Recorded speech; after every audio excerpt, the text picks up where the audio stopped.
This episode is sponsored by Fantasy Flight Games.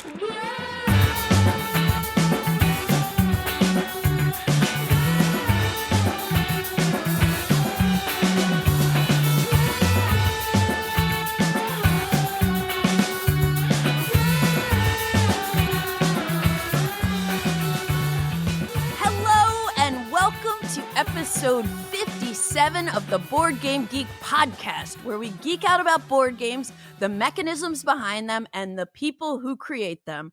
I'm your host, Candace Harris, and I am really pumped to be here with a new gaming friend, Reggie, from the Rolling Reggie YouTube channel. How's it going today, Reggie? Hello. Going great. It is nice to have you here. So for folks who don't know you, you want to just give a shout about what your channel's all about? Of course. I'm happy to. So yeah, my channel is Rolling Reggie or Rolling.Reggie all over the interwebs, as I like to say. I'm mainly on Instagram, YouTube, now Blue Sky, which I love. And I also have a Patreon. So those are my big things. I've been posting videos as much as I can on both those platforms. And if you want to see what I'm playing, it's usually, you can check my Instagram stories there as well. Cool. And I'm from the Pacific Northwest, so I live in Portland. I have a lot of affinity towards this region. I grew up in the Seattle area. And I'm going to OrcaCon in January, which is a smaller local convention, which I think is growing every year. It's going to be my third time. And that's in the SeaTac area, which is like where the airport is. So I'm really excited about that in January. Awesome. Yes, I have heard about OrcaCon. It's crazy how nowadays it feels like there used to be just like Origins and Gen Con. And now there are so many more game conventions that probably wherever you live, there are options every month. And I'll say, I love this one because as a West Coaster, some of those big, beautiful ones are just so far away. Yeah. It's like, oh man, I can't get to Philly or Indianapolis or Ohio. Yeah. But I mean, BGG Con though, obviously amazing. Texas, that's not too bad. You should definitely come check it out sometime. Are you into trick-taking games at all? Because when you say Portland, the Portland Game Collective. Yeah. Yes, I am. That's in July, and I was out of town this year. I was in Europe, of course, not to flex on the listeners here, but so I missed out on it. But I really want to go next year. Yes, I'm planning on it. Yeah, I went the year in 2023, but I wasn't able to make it this year. But it's so fun. Yeah. You're just playing trick-taking games all day long, and it's super fun. And there's so many different trick-taking games nowadays. Yeah, and all the little gimmicks, and I love the genre so much. My game group, it's so hard to get them into it. So I would really flourish at a trick-taking convention, just trying it all out, because I just never get to play them. Yeah. Well, today, speaking of small games that play relatively quickly, today we're going to be talking about games that are great for traveling. So for me, I think this is a great topic because it's about the holiday time. So we're going to probably be traveling. I do a lot of traveling in the holidays. Yep. But another thing about my channel really is I like to talk about, games that welcome people into the hobby.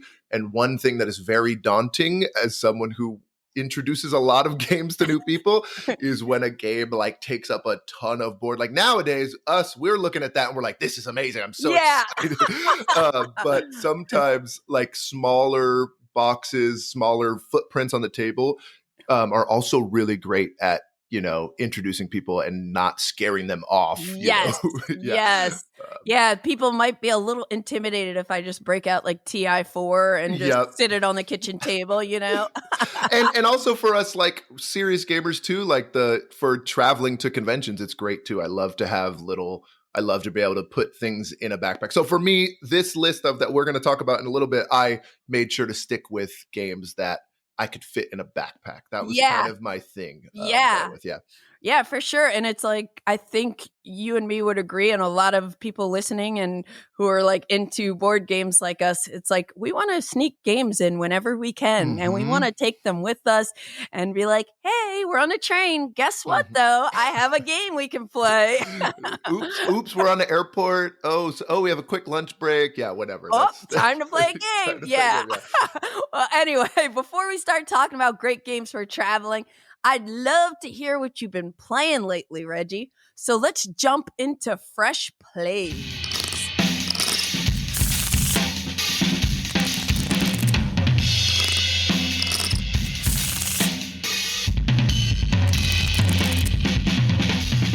One game I've been playing lately and really enjoying is called Favor Gods of Oethera. I could be pronouncing that wrong.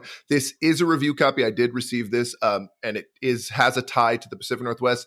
Designer is Peter Norton. Art is by Lee Jones. They're both Seattle-based folks. And it was just released this year, 2024. It's self-published, but they have a website, Lycanwood Games, and it plays 2 to 6 players. I'll just start out with the mechanics. It's got some exploration. It's got some like tile exploration specifically. I'll talk about that in a second. It's got pick up and deliver and a little bit of take that, and a little bit of combat here. But it also has some dice rolling a la, D&D, which I think is really, really interesting. But my channel is, I try not to talk about games in any sort of negative light typically, but one game that my friends know I really, really do not enjoy is Betrayal at House on the Hill. It's just I've never actually played it. Oh yeah, it just doesn't fit with me. It's too long for me. I'm sure there's people love it. It's people's gateway games. It's just not for me, right? But the coolest thing about the game, in my opinion, is when you walk off of a tile, think Catacombs or something too, and you reveal it and you can orient it in whatever way you want. This game takes that mechanic and puts it in, and I love how they implement it here. So there's 4 different regions. It's like mountains, wastelands, forest and stuff. And you're exploring and you're going around and you're trying to grab these relics, and they're like little hexagon. They're actually paper cards that are like hexagon styles. They give you all these little buffs. They might give you a bonus heart for health. They might give you, there's wit. There's like, I think it's strength or attack or something. There's all these different stats that you have, and they can buff those, and you can have as many relics as you want. But you need to actually get back to the altar in the center where you start and cash those in for favor. You're trying to get the god's favor here. And what I love about that is it's the first person to 10 favor. You can never lose favor. In theory, you could go around and delve through these ruins and collect 10 relics and then just go in and cash them out. But there's like this interesting balance of like, should I keep the relics in front of me to get the bonuses so I can do more things? Because they give you all these buffs things. Or should I go cash them in for points? And there's some negative ones, so you really want to go cash them in. And people are trying to block you, and there's some combat in there. But I just love all that about it.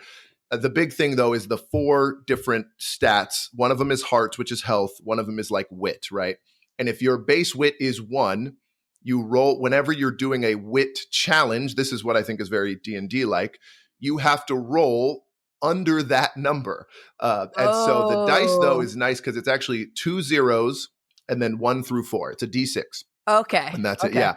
And so you always have basically a 1/3 chance to succeed in a challenge.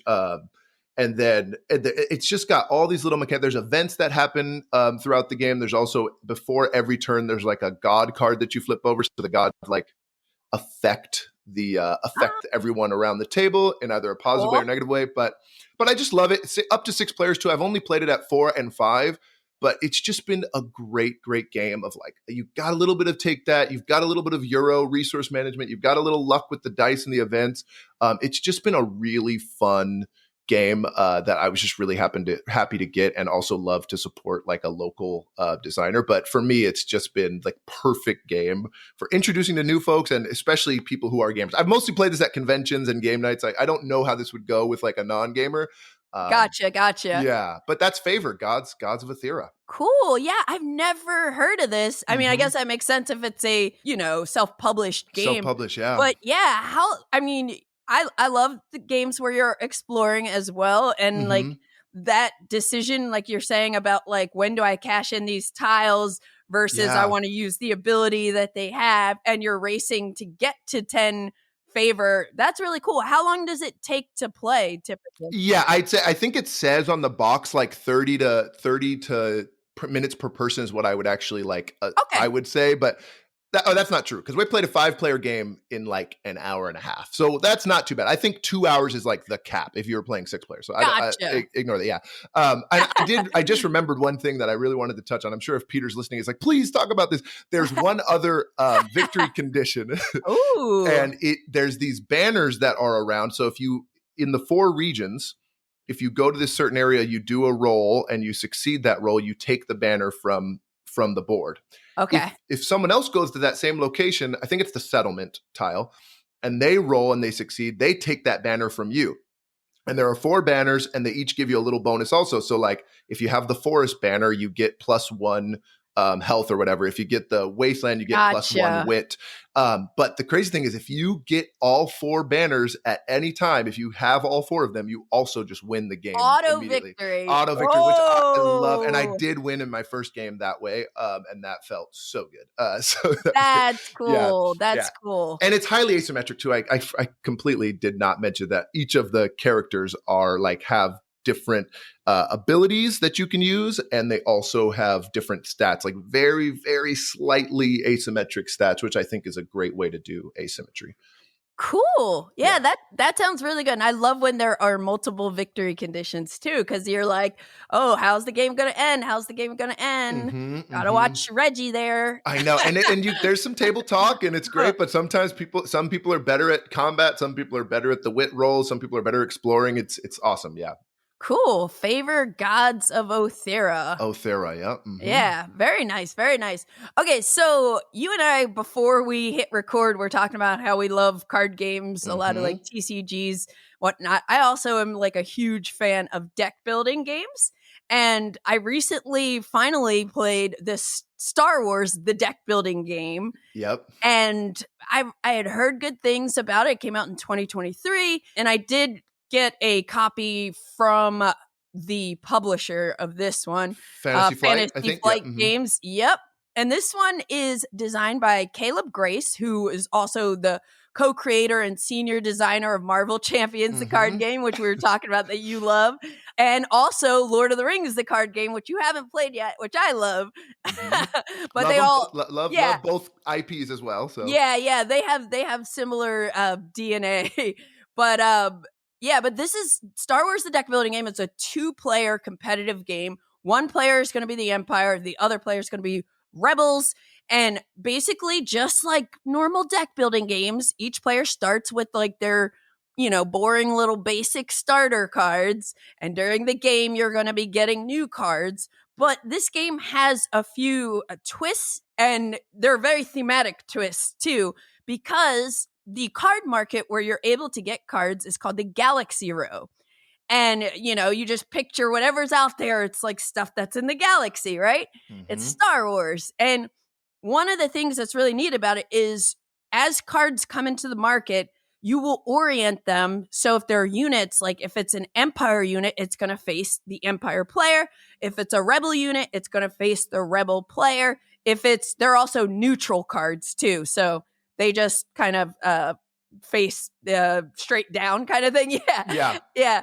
But the reason that's like that is because besides the fact that, hey, Empire player can only buy Empire cards and Rebel player can only buy Rebel cards, one of your options for attacking is to attack cards that are in the Galaxy Row to like get some kind of reward that's printed on it. If they're part of the enemy faction, right? Yes. Yeah. And so when you orient the cards, let's say you're the Empire player, you're seeing like, what is this card going to do if I buy it and put it in my deck? Where I'm seeing, oh, if I kill this card, what do I get? I get some rewards. So I was like, that's pretty neat. The other thing is, besides units, you also have capital ships. And that's a big part of this game because you're going to be getting ships as well as like different units. But I didn't even tell you what the goal is. The goal of the game is to be first to destroy your opponent's 3 of their bases. 3 bases. And there are variants where you can play and do 5 bases or whatever to extend it, have a more epic game. But let me talk about the bases for a minute. The bases, for let's just say you're playing your first game, what they recommend, you have a starting base that they're going to say, this is the base that's sitting in front of you in your tableau. It has some kind of health stat, like maybe 10 or 12, I don't remember. But then underneath there, you have 4 other bases. And whenever your base gets destroyed, your active base, you're going to get to choose one of the other cards and deploy it on your next turn as like, haha, this is my base now. Yeah, that's my absolute favorite part of the game, by the way. Yeah. It's pulling out a new base whatever you need in the time. Yes, yes, because the bases have different abilities. Like I was a rebel player in my last game. I had a base that let me just take any card from the galaxy row for free into my hand, which was extremely powerful because I'm pretty sure I took like Princess Leia or something. Some of the OP plot armor characters. Yeah. And then I but that particular base only has like 10 health, which is kind of scary. I was like, this might get blown up really fast. But then when you get these capital ships, so you'll buy them from the card market and, put them in your discard pile, shuffle. When you're able to play them, they are basically protecting your base because in order for your opponent to attack your base, first the damage is going to hit your capital ships. So, and the capital ships can provide resources too. But then there's a force track too, because it's Star Wars. And there are different things throughout the game that are going to like move this little token towards the dark side, the light side. But if you have it completely on your side, you get like an extra resource at the start of your turn. It just like everything about this game was just like, wow, it's got like some nice little twists on deck building. I love there are like 10 bases or so. I know, yeah. Side, and it's you so get great. to like, after they recommend these 5 particular ones for your first game, but then after that you can either play where you have the whole stack of 10 to like sift through when one blows up, and they all have these different powers. Yeah. So I just thought it was like really, really cool. Like it has my partner Matt is a huge Star Wars fan, so it's got all the Star Wars the theme flavor, the Star Wars there. flavor. Oh, so good. Yeah, the Force. I mean, the Force tracker alone is just so clever because like the X. I think it's the X-wing that's the example. I always love having the X-wing because if your turn starts and you're on the Rebel side and you have the Forces with you, you get to draw an extra card. It's like just such great little thing. Yeah, because cards play off of like whether you have the Force or not. Yeah, and it's like the combat situation. So when it's your turn, you're gonna basically play all the cards in your hand. There's no reason really not to, because you're gonna have to discard them after anyway. And then like if there are units that some cards are gonna just like give you resources, some maybe give you resources and let you attack. But like you're going to say, okay, I'm committing these people to attack. Some cards have abilities which you can trigger. So you're basically going to get resources, spend them however you want, play your cards to attack. And then it's like whatever resources you didn't spend go away and your cards get discarded at the end of your turn, and you're going to draw back a fresh hand of 5 cards. And I know they have a new one, like Clone Wars. Yeah, Clone Wars is coming, and it's like a standalone, but you could also mix it in. Yeah, I already have a buddy who's like, it's on my Christmas list. I'm like, it's good. And he doesn't have the original, but I taught him this. So I have played this a good amount, honestly. Cool. Yeah, so I do love this, and I did a video that was like, and we talked about this, but I'm a big TCG guy now as well. Magic is one of my big games, and I've been playing Lorcana, which Lorcana has locations which are very similar to the capital ships, which is so interesting. I wonder which came first, but they're also horizontal cards that give you resources on your turn. It's so interesting. But the thing I brought up, I did a video of top 10 games for fans of Magic the Gathering and did board. And this was like in the top. I said deck building games in general. But this one is the one I use as an example because the theming, like you said, like, yeah, if you're a Star Wars fan, like it's a no brainer. But also if you don't like Star Wars, like this has brought exactly what you said, Candace, like this has brought some unique mechanics to it. I really love the shared deck, which only the game I've played that has the shared deck is Radlands, which I really enjoy also. But it's not a deck builder as much as it's about it. But that shared deck, the being able to destroy the enemy ones and the neutral ones are all like typically they're bounty hunter characters too, which I think is also very thematic. You can always buy an Outer Rim pilot. That's like the default card you can buy. There's ways to thin out your deck, typical deck exile stuff. Exile. I have a weird thing with this game where I will lose on whatever side I'm on. I don't, and to people, I just taught the game, which is awesome. It's very intuitive, but like my buddies are, maybe they're pretty savvy, but I'm like, okay, I'm like, wow, the rebels are the rebels are weak. I'm gonna play the Empire, and then we swap sides, and then they beat me as the rebels, and I'm just like, whatever.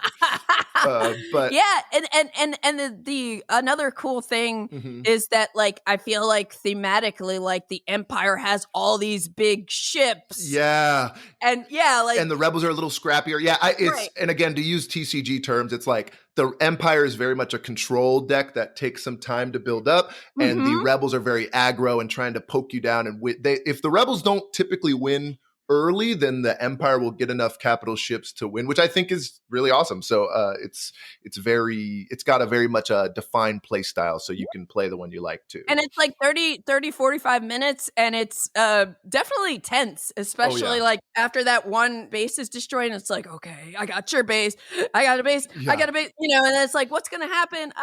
Yeah, if you're a veteran seasoned gamer, like I would say also just play with the 10 bases right away. Yeah, because it's just so great to when one of those and passes, and a lot of times sometimes you have these huge turns and you kind of overkill the base and you can't do any more damage because the base doesn't come out until and it's just like, oh, I just got Luke Skywalker out and he just destroyed it. But there's no way for you to attack two bases on a single turn, because once a base is destroyed, the player whose base got destroyed plays the next one on the start of their next turn. Which is, we know why. We know why. It's great. I like a couple. Really cool. There's ones that heal too. They can like heal you. There's just so much great repair little stuff. damage. Yeah, repair damage. It's just a great game. Yeah, I'm really excited to play Clone Wars. I like sometimes when I'm talking to older people too, like my buddies love the original, the original Star Wars. But like the first movie I went and saw in theaters that I remember was The Phantom Menace. I love the Clone Wars era. I know people hate the prequels. Yeah. I like the music. Yeah. On that first one. Yeah. It's so good. It's so good. But anyways, this is Star Wars, the deck building game, and it's a relatively small box. Yeah. I would. And also the box, I will say which it doesn't fit exactly. Yeah. But the box clearly has enough room to put the new cards in. Like you could tell immediately they were ready to do a new deck building game. Yeah. Yep. Cool. What else you been playing, Reggie? Yeah. Okay. So the second game I want to talk about is Tapple here. So this is a never heard of this either. Oh wow, yeah, check it out. You'll see if you look up the design, you'll see the mechanism. I didn't even know the designer here. It's basically a big party game. It's from 2012, published by the Op now. And it is it says 2 to 10 players. You could probably play with more. Super light party game here. But it's got this big wheel mechanism with a button and a timer in the middle. And then it's got like most of the letters of the alphabet around it. Okay. And then you get a category card. It's very categories party game like. But you get a category like pizza toppings, is what's on the box. And you press A and I say artichokes or whatever. And then it's your turn, Candace, and you press M and say mozzarella. And then someone presses P and says pepperoni. But that letter is no longer available now. For other people. For other people. You have 10 seconds. And if everybody, the nice thing is if we get all the letters down, it's great. But the thing about it is, and it's super, it's not super in depth, but it's just so easy to play. And I know Christmas is coming up, and I just played this on Thanksgiving night with my family, in-laws. I've got people who are grandparents. I've got kids. And it's just everybody can play this. And again, something I love in like categories is when someone says a question. I can't remember what. Someone said something so questionable. It was like we were talking about clothing and someone said the word garment. And I'm like, and we all are just like, and we just thumbs down it and we just vote them out of it. But it's got that stress of like, it's like catchphrase kind of meets categories. Those were my games like growing up, like categories and catchphrase. Yeah. Those two so great. And it's literally like a mix of those two. But for me, it's just like, wow, this is so easy. Anybody can play this. Some of the categories are really out there too. Like one of them was like something green. Or I think they had all the colors. And so I pressed G for Grinch and then, Yeah. But 10 players, there's so few games nowadays that go up to big player counts and that are super easy to teach and get everyone engaged. So yeah, I don't really have much else to say, but I just wanted to point it out as this holiday time, like it's kind of the perfect easy game for a big family, group. And just you can play over and over and over. It comes and it comes in this mechanism. It's so funny because it's one of those games where it's like, do I want to even keep the box because it all is in one thing? But then you have this weird like shaped giant apparatus on your shelf. So it's like, I keep it in the box so far. But yeah, actually, I'll show you. I have the box right here, so you can just kind of see what it looks like. I know for listeners, they can't see. I'm sure they're looking at, but yeah, this is what it looks like. Yeah. Cool. Yeah, I've never heard of that. Tapple. Yep, that's Tapple. Tapple. Okay, I will get that on my radar. Yeah. Oh, by the way, I also this is not a plug to any random stores, but I found it at TJ Maxx for $12. So that was another big one. I was like, wow, when you find a board game in a place that's not game on the budget, and at TJ Maxx, TJ Maxx, you're like, what? Yeah. Gotta buy it. Awesome. Well, I started a 10x10 sort of like right before Gen Con, which is like, what am I doing? You know, like with we're hitting the season of all these new games coming out. And I have constantly, like, I have so many games on my shelf that I love that maybe I've played once, twice, I don't know, a couple times. Preaching to the choir. Yeah. Everybody's singing along to this one. Yeah. But like, I want to kind of incentivize myself to get some of these quote unquote older games to the table more often so I can actually like really play the games that I love. Not that I don't play games that I love, but you know what I mean. So Concordia is a game that's on my 10x10. Concordia is a game that I've only played like once 2 years ago. And because I have the Concordia Venus base game set. But this year, I just discovered like a couple months ago that there's this Concordia Solitaria, which is a way you can play Concordia solo. And I love playing stuff solo. So I was like curious, picked it up. So this is designed by Mac Gertz and Frank Lamprecht. All right, we'll say I'm not going to try to help you there. Good luck. Lamprecht. Yeah. Okay. And it came out in 2021. I think Concordia came out like back in like 2014 or 2012 or something. Yeah, something like that. So this is an old game that's still just such a banger.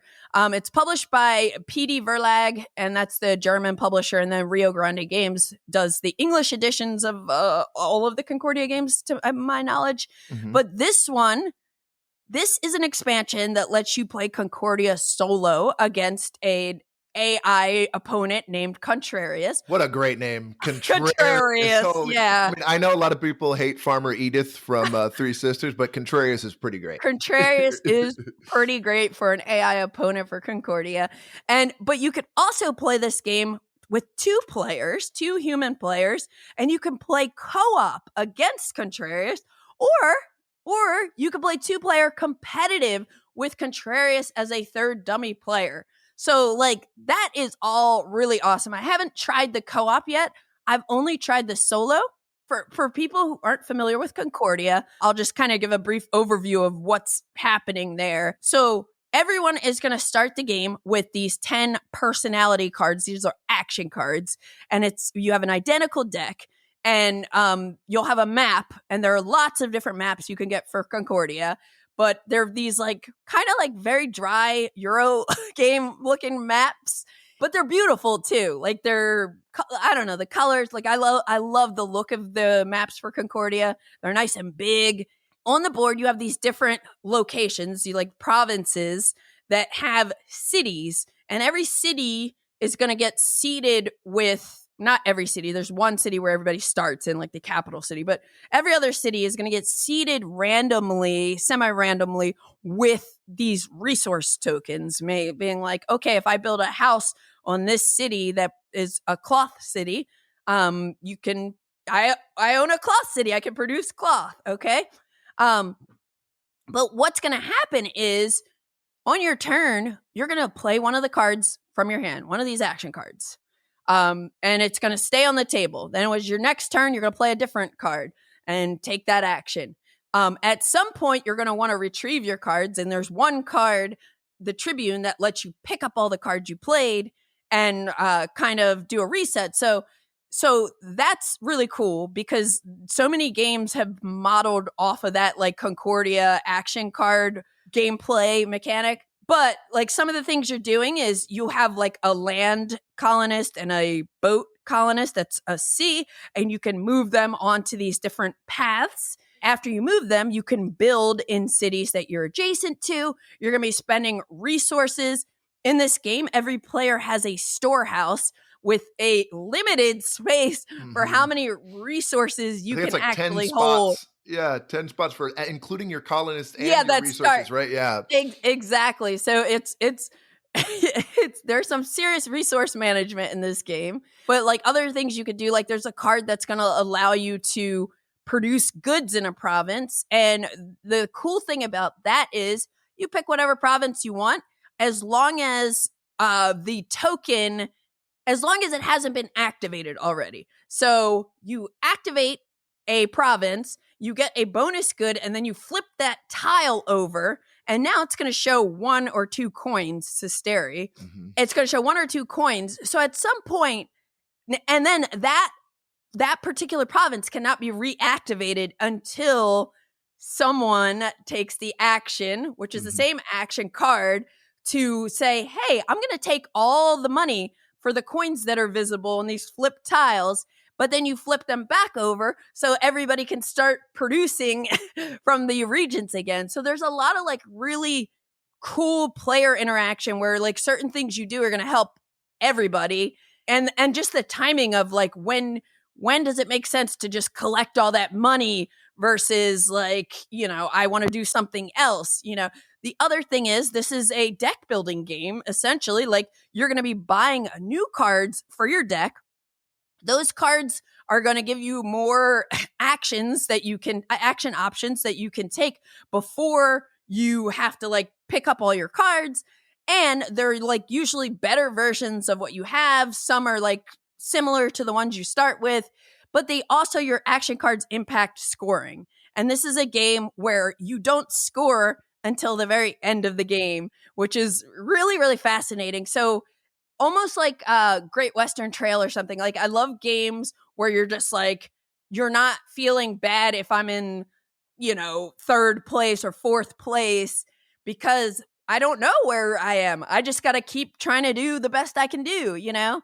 So anyway, Concordia is amazing. Lots of videos and reviews and things on that game.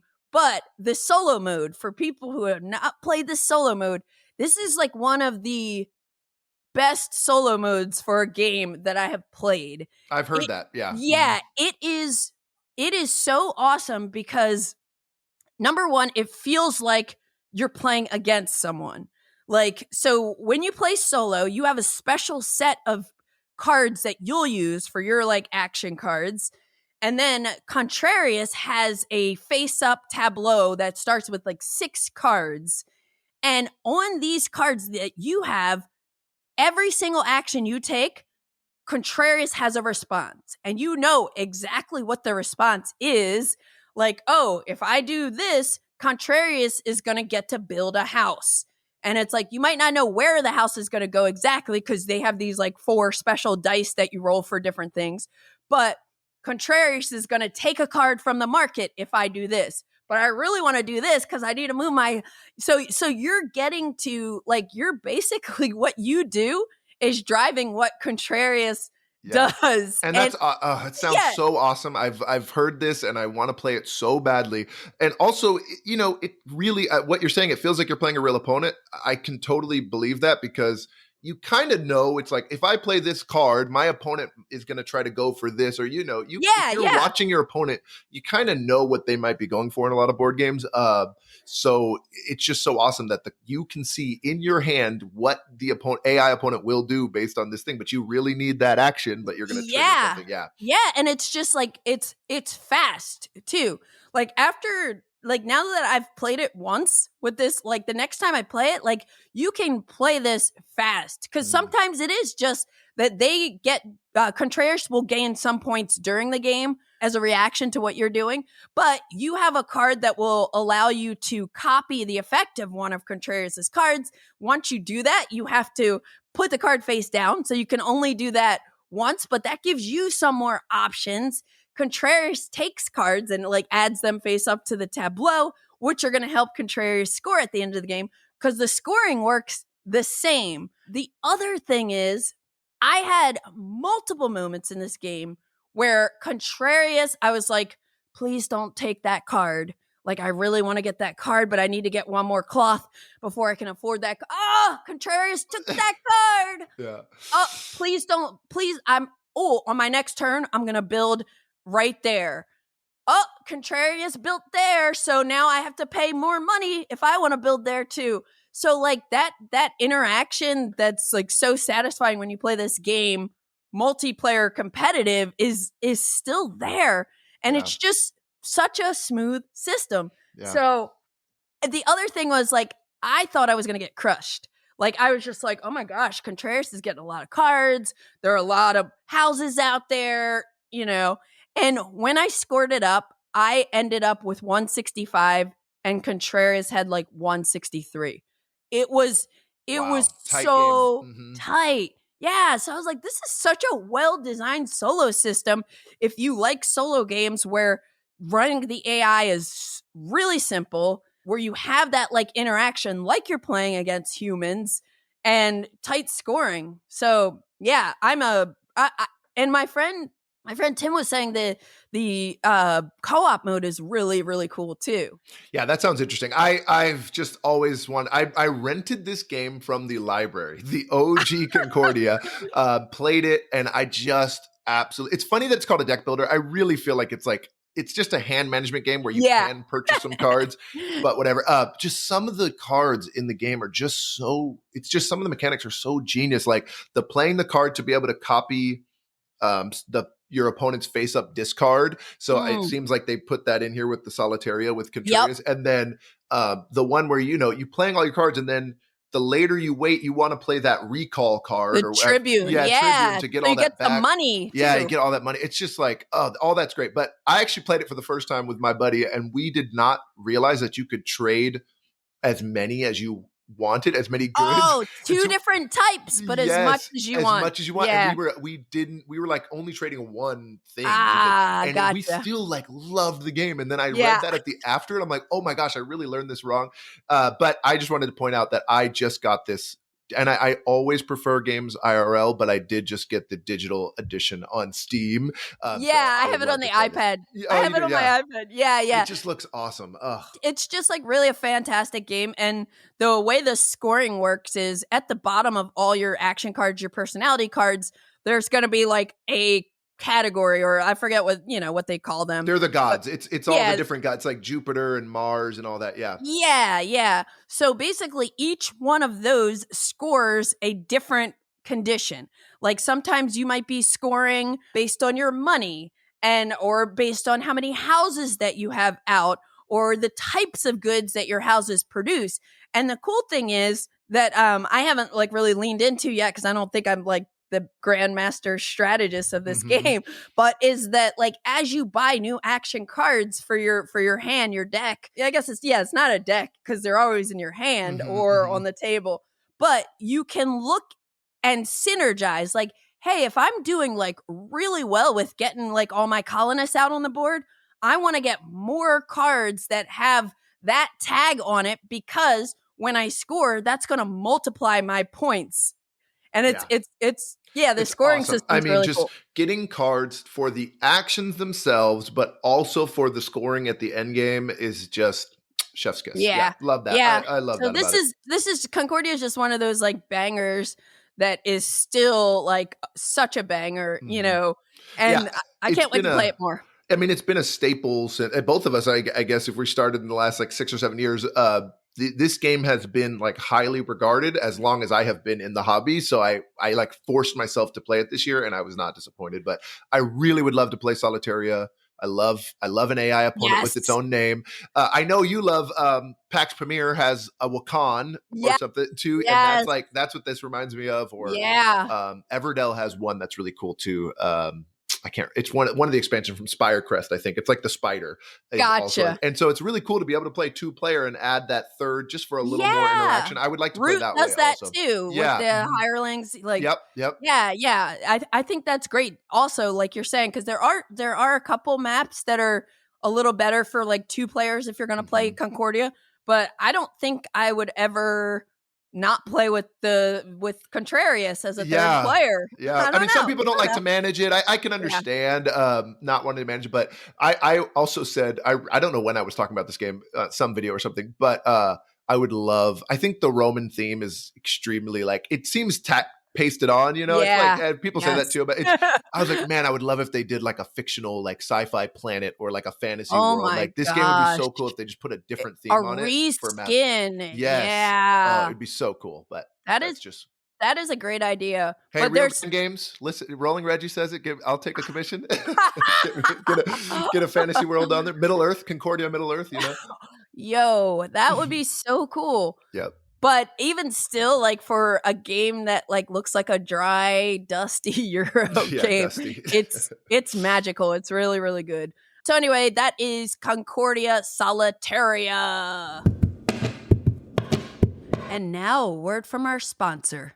Bring horrifying tales of ancient ones and arcane mysteries to your table. Delve into Arkham Horror the Card Game Revised Core Set with up to 4 friends and take on the role of investigators in the city of Arkham. Play through this cooperative living card game through multiple scenarios and try to survive the unspeakable evils and unknowable horrors. Adventurous and experienced players will also enjoy the newest scenario pack, the Midwinter Gala, where players align with a faction of their choice and work together to claim the powerful relic at the center of the Lantern Club's nefarious plot. Even more horror awaits in the Drowned City expansion, releasing early next year. Pre-order today at your local game store and follow Fantasy Flight Games on social media for up-to-date information.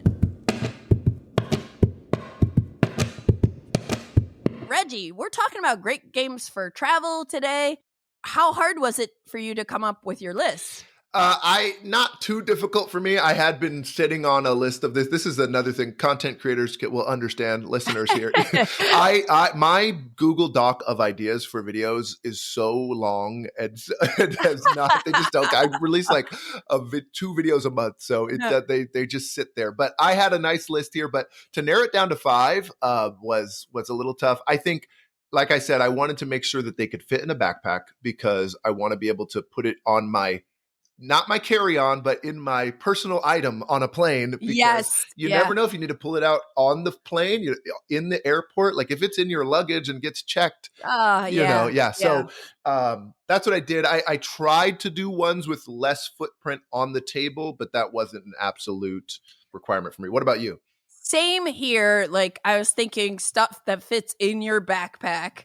And also I tried to pick stuff that you could like play on an airplane tray as well, or a table at a restaurant that, you know, isn't that big. But I was also trying to think about like, I did not, and you don't have to say whether you did or didn't, but I didn't include, I don't think, any just straight up card games. Cause like, I feel like card games, you are always like small boxes and you could take them anywhere. And that's just like, you know, this list could just be like the best card games or the best trick-taking games. True. So I avoided some just straight up card games. And yeah, I was just kind of thinking about backpack. Like throw it in my backpack. 3 of mine are strictly card games, but they're not like trick taking or like, I tried to stay away from anything that like was like deck of cards, like just like a traditional playing card or something. But we'll see when we get to the list. We won't even spoil it. And actually, I do have a card game on mine. I just realized. Good. I was like, oh no, I think my 2 are cards only, but it's all good. It is definitely all good because I'm excited to hear which games are on your list. And I am going to go ahead and say I don't think we will have any crossovers. Oh, that's an interesting. I went a little weird with mine. Okay. I know you have you really get to play all the sleeper hits. So a couple of mine are big name games. So we'll see. I'm curious. Cool. Well, let's start with you. Your number, the first one you want to talk about. Okay, yeah, I will. I actually do. I cheated a little. I do want to mention one honorable mention really quick. Yep. I'll do it. Keep it quick. So this one is probably the most unique on my list. It is called IOTA. IOTA. IOTA, which I think is something that's very, very small. I don't even know the definition of an IOTA. It's some science term. I've heard my mom say one iota or something. Yeah, I don't even have an iota of interest in that game, is what you can say. But 2012 game, it was actually a Mensa Select winner also. It comes in a tin like 2 inches tall. So that's the real reason I wanted to, just because it genuinely is so small. It is like a pack of Mentos. Yeah, it's almost like those mint games. Tiny tin. And I was gifted this game like before I was in the hobby, which is funny. These moments of when you look back and you're like, I always had an affinity towards these games because I saw this like mom and daughter playing it like at my job, and they were like clients of mine basically. And I was working with them, and I just kept, and I was like, what is that? And I was so intrigued by it. And I really hadn't played that many board games. And then after the end of the whole year, they ended up just gifting it to me, like as a thank you for helping out, which was like so nice. So the only thing that's a problem with it is it actually has a huge footprint on the table. So it's these little square cards, and they have like 4 different colors, 4 different numbers, and 4 different shapes on them. It's like a plus sign, a triangle, a circle, and a square. And they have all these different colors. And to place next to something, you need it to be either all of the same shape or all different, or all of the same shape or all of the same color or all of the same number. Yeah, it's got to be similar in some way. And so you're just spreading out almost like Carcassonne, and then you keep drawing more, and you try to get 4 in a row to score points. So it's very, very simple. You do have to like sit there and think of like, what's the best option here? And there's some wild cards that help out a lot, but I really just wanted to highlight it because of the tiny tin. It's just like you could put it in your actual pocket. This is like pocket game. Yeah. Awesome. IOTA. Yeah. Okay. IOTA. Okay, so my real number 5 is probably the most popular on this list, so I wonder if we'll see it, and that is called Nana. Nice. Yeah, also now as trio. I want to shout out Nana specifically, even though it's a lot harder to get in the US here. I did get my copy. I was very happy I got an import copy, but it's Kaya Miyano 2021 release. Nana is Mob Plus. Trio, the American version, or the US, or I think North America, I should say, is published by Happy Camper. Very straightforward game, numbers 1 through 12, I believe. Yep. Yeah. And then there are 3 of each number. You have a hand. I like to say this game it's literally adult Go Fish is what a lot of people will call it. Yeah. It's got a little memory game. So there's a number of cards face down in the middle, and then you have a hand. You want to organize your hand from lowest to highest. You can ask anyone, including yourself, show me your highest number or show me your lowest number. And they reveal it. And then let's say I asked Candace to show me her lowest. She shows me a 1. And then I have a 1 in my hand.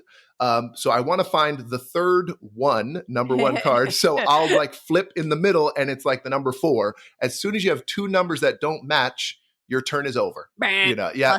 So, and you're just trying to find a trio of numbers. That's why it's called that. Nana in Japanese means 7. And so the 7 is in the middle of your hand most likely. And so if you get this 3 7s at any time, you just win the game. Auto victory. Like favor. The reason I like the Nana version is the art on these like Japanese cards is just so incredible. And the Golden Pig 7 is like one of my favorite cards in all of board games. But the trio theming is like Vea Dia de los Muertos, kind of very that got that theming, which beautiful colors, and so it's great. And it's also a pretty small box, but Nana is like deck of cards small. Yes. And it's just great. Anybody can learn it. It's such a great party game. I think it's great if you have a little, call it a beer and pretzels game, or or a convention game. I've played at a few conventions. So Nana is my number 5. Awesome. Yeah, Nana is always like, I feel like it's always a hit. Great, like last game of the night kind of thing. Mm-hmm. The memory aspect gets really challenging sometimes late at night.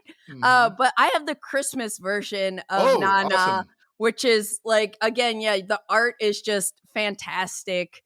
But yeah, if you can't get Nana, Trio is the same gameplay, just a different look, different feel.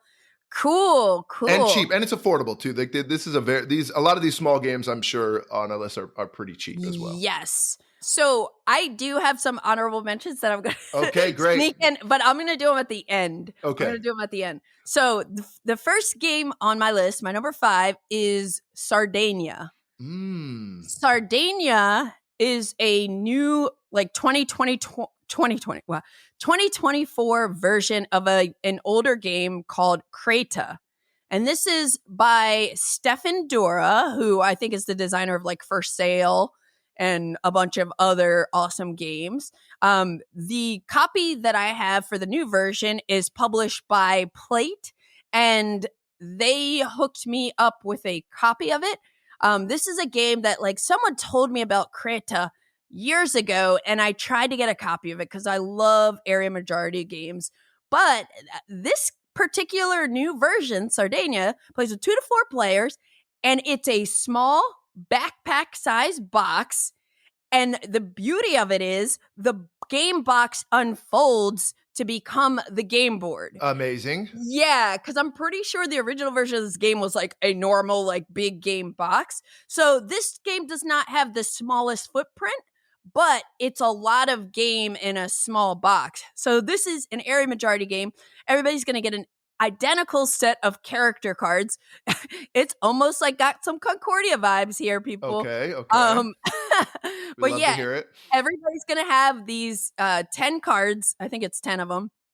They're characters, but they're action cards. So they're just like the personality cards, essentially. And you also have some wooden pieces, different wooden pieces. You have forts, you have boats, you have villagers, you have villages, and you have a priest. I think that's most of them. So the beginning of the game board gets seeded with these resource tokens, depending on the type of province. I think there's olives, rosemary, grain, a couple of resource tokens in each province on the board. And then you have these fort cards, and the fort cards are going to drive scoring. So you'll shuffle the fort card deck. And I should say, I think there are about maybe 26 fort spaces on the map. And so there's one card for every fort space. And you're going to shuffle this deck of cards. You're going to put 11 of them face down, but then you're going to reveal the first 2. And that's going to tell us which areas are scoring first when scoring is triggered. So these forts are usually in a position where they're touching 2 to 4 different provinces. So, if let's say fort number 6 is going to be scoring first, maybe it's adjacent to 3 provinces. All 3 of those provinces are going to score when that fort is scored. So you have some data on again, what is scoring initially, but you don't know as the game progresses which regions are going to score next. So then you're going to be playing a card on your turn, just like Concordia, and you're going to be putting pieces out on the board or moving certain pieces around. Most of the cards are multi-use where okay, I could either put out one of my little villager pawns, or I could play that same card to move my villager pawns that are on the board. There is a priest. Everybody has one priest. And this is kind of reminiscent of El Grande. That piece in El Grande, that big old pawn that says nobody can move into this or out of this region. The king or whatever it is. Yeah. Yeah. So this is, everybody has a priest. And when you put a priest into an area, other players cannot move through or in or out of that area unless they put their priest in there. Then so basically your priest gives you locks things down a little bit, but if you want to move your priest later, it can only move 3 spaces at a time. So it's powerful. It's powerful because you can kind of lock down or slow your opponents down from building in certain regions. And I should have also said each province is worth a number of points. So when it's scored, some of the big ones, I think there's some that are lots that are 5, some that are 6, some that are 2s, 3s, 4s. So when you score a province, you're going to see who has the most influence, and ties are friendly. And whoever has the most influence is going to get the higher value, 5 points, we'll say. Whoever has the second most, ties are friendly, gets half of that rounded down. So you'll get 2 points. So there's one card in your deck that is going to trigger scoring. It's called the Sentinel. And when someone plays the Sentinel, we score whatever the current fort card is. And then everybody takes all their cards back into their hand. Then you reveal the next fort card that was face down. And the person who triggered the Sentinel can look at that number and say if they want to draw a random one from the deck and replace it or keep it. So like if I'm playing the Sentinel card and we reveal the next fort and it's somewhere where I have like none of my pieces, I might be like, nope, get rid of that. And then we flip a fresh one off the top of the deck. And every time a card goes away, it goes to the bottom of the stack. So you're not like being able to track like, oh, what cards came up and which ones haven't. But it's just this idea of these areas are kind of shifting around, like what areas are being scored. The other thing is you have villages that you can place inside provinces. Villages give you 2 points of influence. They're the only piece that gives you 2 points of influence. But in order to place a village, you need the resource tiles. To get resource tiles, you need to have one of your boats on a harbor and one of your villagers on a space, or a connection of your villagers to wherever you're trying to bring that resource onto your boat to take it. And like, so there's a limit to how many villages you can build based on the amount of resources you have. Resources are also a source of points, because when I get my first grapes token, I get 1 point. When I get a second grapes token, I get 2 points for that one. So the more you get of the same type of resource, the more points each one scores. Nice. And yeah, but the forts are usually touching multiple spaces. So you're generally going to count up pieces. Every piece is 1 point. You have a stacking limit of 7 pieces inside of each province, which we ran into a lot, where it's like, uh-oh, that's locked down, but it's just like this really like interesting area majority game that keeps you on your toes. You cannot ignore what other players are doing. You have to decide if you want to like chase like one of the forts or just like plan for the next one, because you always know the next 2 that are scoring. And again, it's a small box. Yeah, that sounds like a lot of game in such a small box. Yeah. Yeah, but it only takes about an hour though to play. So it's like lots of game, just an hour, small box. The box cleverly unfolds to make the game board. And the cards are small, but you do lay out like 11 cards. So it's like and the board is not like the tiniest thing. So that's why I'm bringing it up first, because it's probably, I think, the biggest box on my list and possibly the biggest table space. But yeah, it's Sardegna. Yeah, I'm finally finding, it took me a while to find it on BGG actually. 2005 is when it originally came out, huh? Yep. Yeah, that's great. Yeah, it looks great. I love the way that box looks. Holy moly. And it's very colorful. Yes. The new one. Yeah. Yeah. Great. It is pretty. It's really solid. Awesome. I love games like that anyway, but it's like, yeah, do I want to build a fort somewhere where I don't even know if it's going to score to prepare for hopefully one of the adjacent region scores? I don't know. Because one thing I didn't mention is forts and villages are permanent. Like once you put them down, they're stuck there. Whereas like your boats can move to different harbors, your villagers can move, to different spaces, and your priest can move, stuff like that. But yeah, this is Sardegna, a new version of Creta. It's a banger if you like. Yeah, wow. Yeah, where is it? Is it in North America yet or anything? I'm just so curious. I don't know how you can get it, but I feel like it will be available or should be. Because I think some people had it earlier this year. Interesting. Yeah, I just always want to play small box games with a lot of game in there is exciting. It's like Concordia had a baby with El Grande, kind of. That's hand management, area majority, action retrieval. Yeah, interesting. Cool. So that's Sardegna. Oh, what else is on your list? All right. So this next category is kind of just roll and writes in general. I do think there's a lot of roll and writes because it's so little usually such little materials, and components. But the one I'm going to highlight is Silver and Gold from Phil Walker Harding, Pandasaurus 2019 game. And I love this box because it's just this like tall, thin box, and it goes like perfect in a backpack. So that's why I really wanted to do this one. But it also has like my absolute favorite dry erase markers of any game. I've literally tried to find the brand of dry erase markers, and you can't get them in the US. They're like a Denmark brand, Danish brand. Anyway, or German. That's your next video. You rank roll and writes based on their markers that come with it. Based on their markers or colored pencils or whatever it is. Yeah. So yeah, it's simple. I am a huge Phil Walker Harding, PWH as the cool kids call him. Big fan of his, but what it is, and this is one where I have legitimately played this at airports, on a train, in an airplane. You really can get it played. It's a little tight on an airplane tray, but you can do it. So what happens is there are all these different polyomino shapes on a card. I think it's 8 different shapes. And you flip one every turn, and you have to put them on these little island cards. You put that shape in any orientation. You mark them off with X's. And you are trying to complete as many of these little island cards as you can. Everybody simultaneously gets to put that shape on their board, on their own island. If you cannot place it, you can always just mark off one box. But there are like a few tricky little symbols on the islands.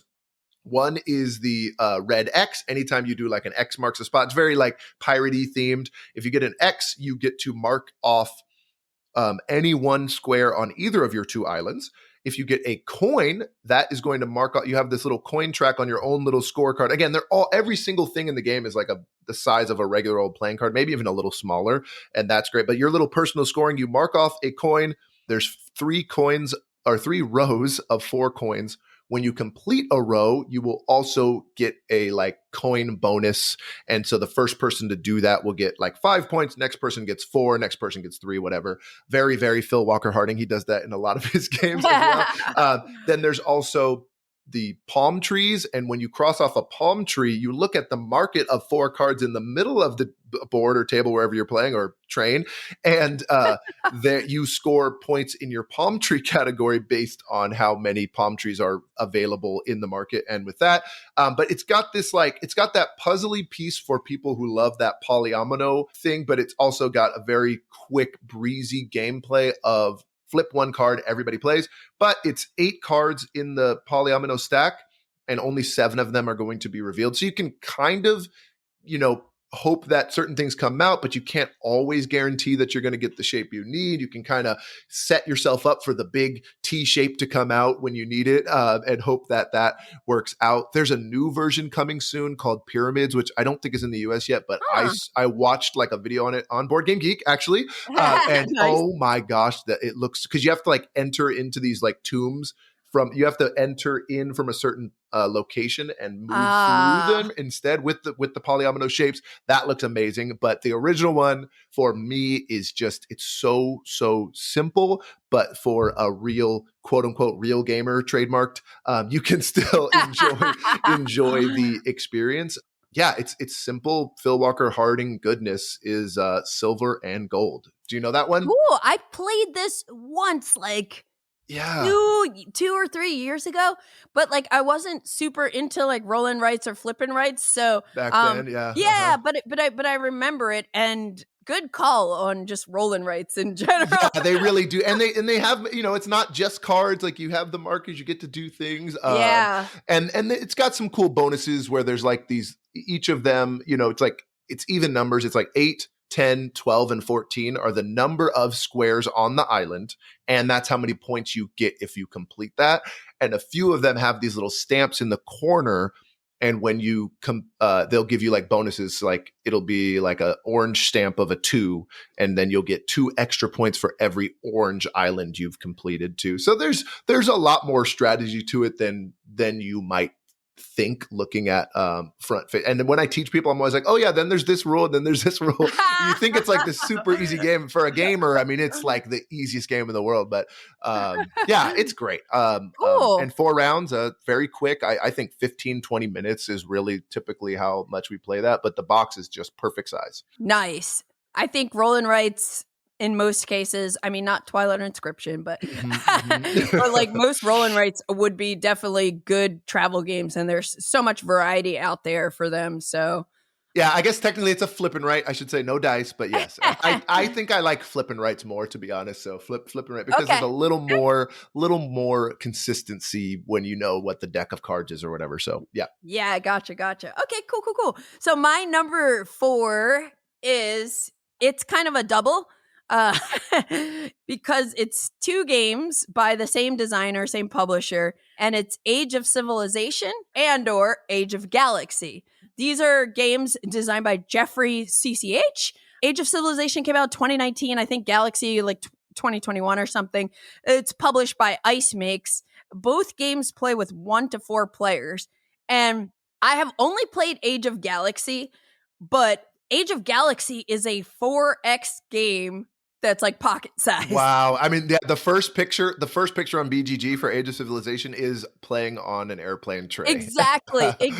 And that is why I put Age of Civilization also, even though I haven't played it yet, because I think that's the one I would pick right now because of the fact that can be played on airplane trays. Awesome. But like one of the things that's like Age of Galaxy like really does give you that 4X feel where you're like researching text, you're exploring, you're able to like get these different faction cards that give you special abilities, but it's like really kind of slick and small and doesn't take that long to play and just like really, really impressive.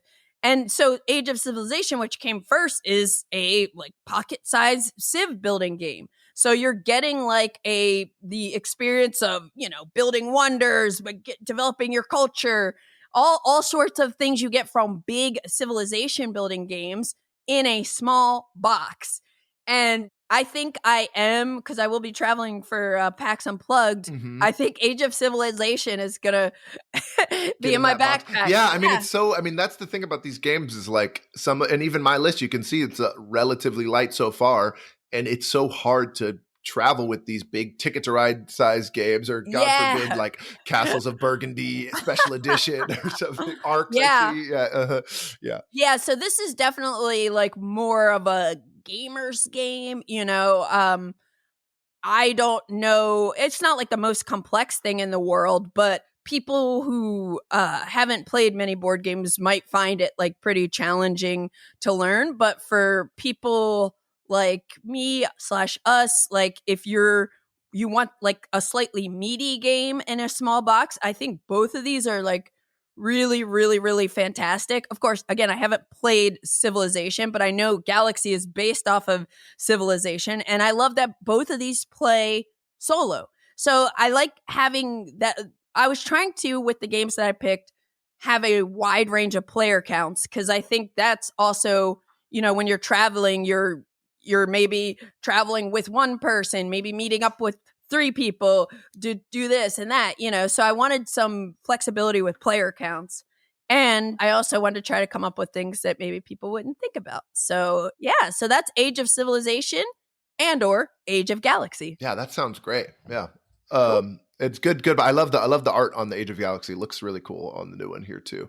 Awesome. All right. So my number 3 is also a meaty game. Meteor, I'll say, no pun intended with the space thing. And this is Knarr or Knarr. And for all the people who are out there who know, if you Knarr, you Knarr. This is 2023 Viking exploration game by Thomas DuPont and also published by Pandasaurus Games. That's funny. I did not mean to do that, but they have been killing it with their small box games. This is the one that I almost put higher. I almost made this my number 1.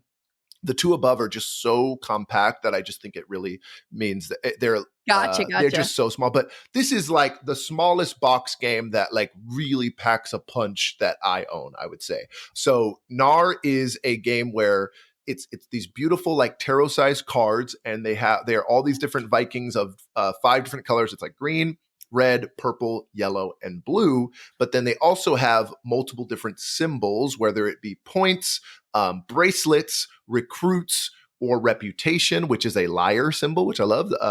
And what happens is on your turn, you get to do one of 2 things. you can either place a new member of your Viking crew onto your tableau, and you'll get the icon, you'll get the benefit. So if it's the little triangle, you just get a point instantly. But if on the next turn I play another blue Viking and it has a bracelet on it, and I place it on that point, when I will get that original point, and I like kind of stack like in a melding way the bracelet, and I will also earn the point and a bracelet. So you can kind of get this engine building of getting these huge pieces.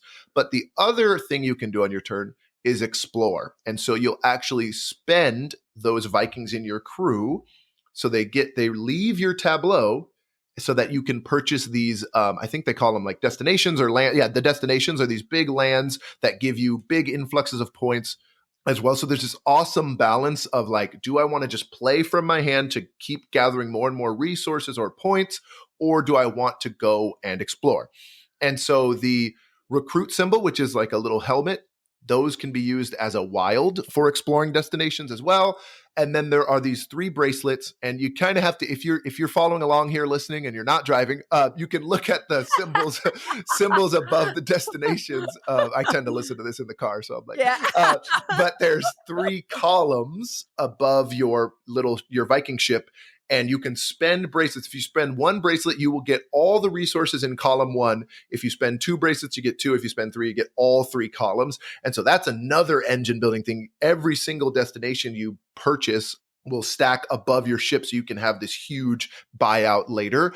This is one of those games where I just heard so much about it that it honestly made me not want to try it. It was so hyped. I get that. Yeah, I was just like, it can't be this good.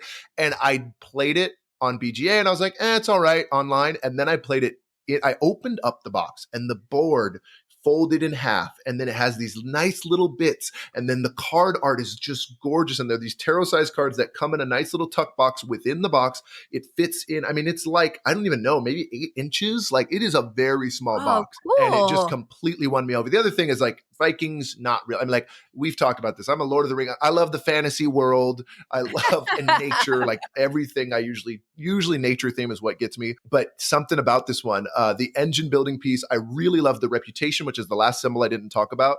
Those lyres, the little guitar symbol, when you get that, you bump up on this reputation track, and after you pass some certain thresholds, every turn at the beginning, you will be just passively gaining like points as income at the beginning of your turn. So there's these like reputation points, that you can stack up and use them. You also only can have a maximum of 3 recruits and 3 bracelets each separately. And that is awesome too, because it's like, when should I use these recruits as wild and keep my cards? And they always refill. But the thing that is really interesting too is it's just 40 points, and it's a race to 40 points. And so you really have to kind of figure out how to balance that engine versus buying big destinations. Great game. Again, one of those things where if you heard the hype, I think this was last year. Yeah, it was 2023. So it was a big game last year. And this is probably the meatiest game on my list. But it's really a gamer's game, but it's completely language independent also. So I do think if you had, if you're playing with your mom or something, like, you can just say, here's the symbols, it's like, it's not, you don't have to read cards. My wife, the queen, as we call her, Her Majesty, does not like to read cards at all. Like, so I've always wanted to teach her this game. I haven't yet, but language independent games are also great for traveling with too. So that is Knarr. That's cool because even though you were saying there was a lot of hype around this game, I've heard of it, but I never like really talked to anybody in depth who's played it. But it sounds very intriguing. So now you've just put that one on my radar. You should check it out. I think if you haven't played it, you would really enjoy this one. And there's also some variants. There's like it's almost like an expansion, but you can put in these other modules once you've played it once or twice to make it a little more complex. But I was talking to my local game shop guy, and he was like, we played like 4 or 5 games of this back to back, and it got really, and they were like all sweaty gamers, for lack of a better term. And they were like, it got really, and I play it pretty casually, but I would love to play I think my game group would also really enjoy this too. So that is Knarr. Very nice. So the next game on my list is the card game that I forgot is a card game. All right. But this is for people out there who like word games. And this is, I think, the smallest this is the smallest game on my list. Okay. So it is a brand new game from Button Shy called Ransom. And Ransom, but it's RNSM. Yes, I have seen no this. vowels in the title. And honestly, like, there are tons of wallet games. Yeah, Button Shy does wallet games, but I think there are other publishers that do wallet games. So they are awesome for traveling, and there's so many different ones. But the reason I'm going to talk about this one is because I know some people like word games, and also it's brand new. And so this game is by Peter C. Hayward, and I think it just came out as of like November, December 2024. It's published by Button Shy, and it plays with 1 to 4 players. Now, my friend Tim introduced this game to me because he was one of the play testers, but he didn't receive his copy of the game yet. So he proxied it, and we played with like letter tiles from something like Scrabble or something. But this is a word game where we are criminals, and you want to be the one that doesn't get caught. And what that means is you want to get rid of all of your letter cards first. So everybody starts the game with 3 letter cards. And I should say this is a deck of 18 letter cards. Typical Button Shy thing. Yep. Yeah. Mm-hmm. And all of them are consonants, and it's very cool. Like the font on the cards looks like ransom letter font, So everybody gets 3 letter cards at the start. And then you put 1 in the center of the table. So maybe it's an H. When it's your turn, you are going to add 1 letter card from the deck to your hand, and then you're going to play one of your cards. And when you play a card, you can insert it anywhere, but you can't change whatever cards were already there. Okay. If that makes sense. Like I can't put a letter you had on the end to the front or anything like that, but I can put my letter between yours and someone else's or whatever. Again, there are no vowels. So you're just playing consonants. And when you play a card in your head, you should have a word that you're thinking of, that you're making.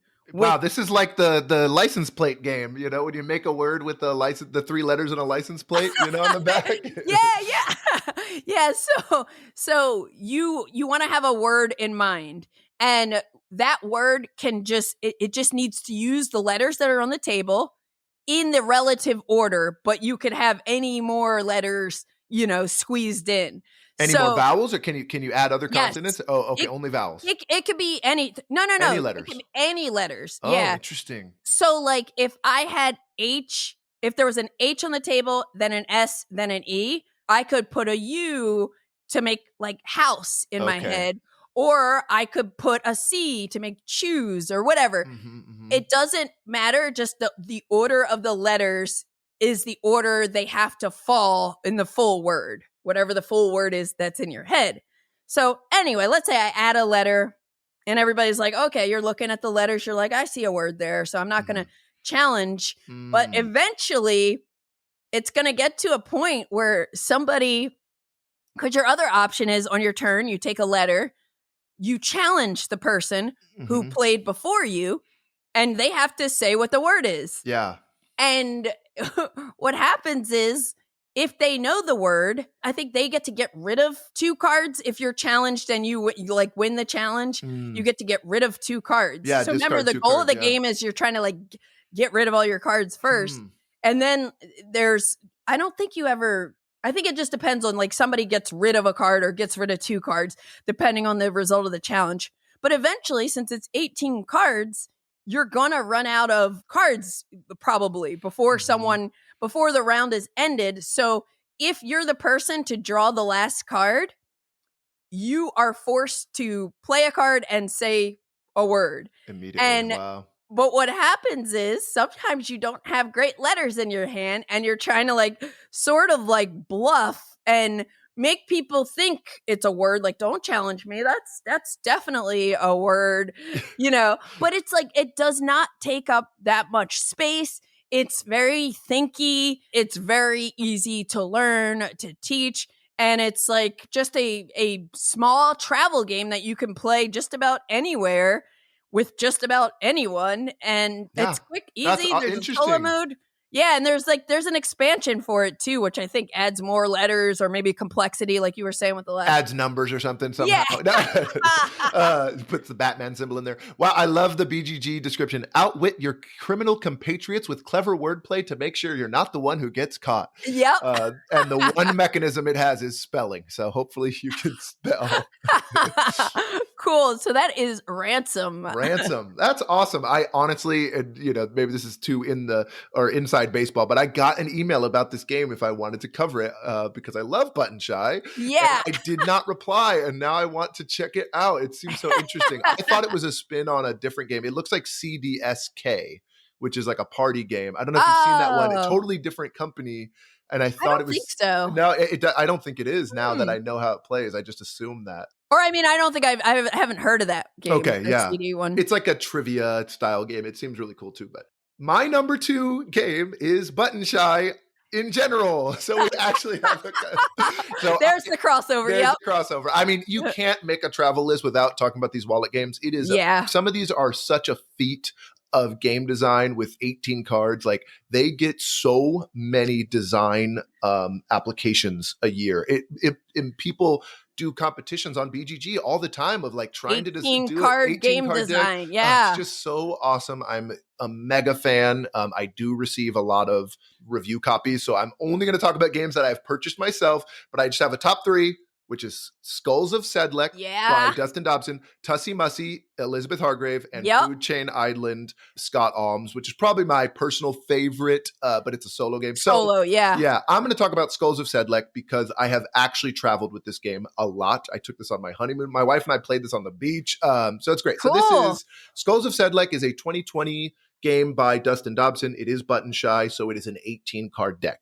Why I especially love this one, and I think it's one of the favorites within their catalog by the general consensus, is each card has 2 skulls on it, and they're split down the middle, so they're vertically they're vertical cards, and it is a 2 or 3 player game, which I also really enjoy. And what that means is, if you're playing 2 players, you're going to create a pyramid of 9 cards each, so it'll be a 4 on the bottom row, 3 in the middle row, and 2 on the top row. Check my math there. Yep. Yep. Yeah. Got it. And if you're playing 3 players, that you each get, it's 18 cards. So 3 players, each of you are going to make a 6-card pyramid. So 3 on the bottom row, 2 in the middle row, 1 on top. But each card, so it's 3 rows of cards, but there are actually going to be 6 rows of skulls because each card has 2 stacked on top of each other.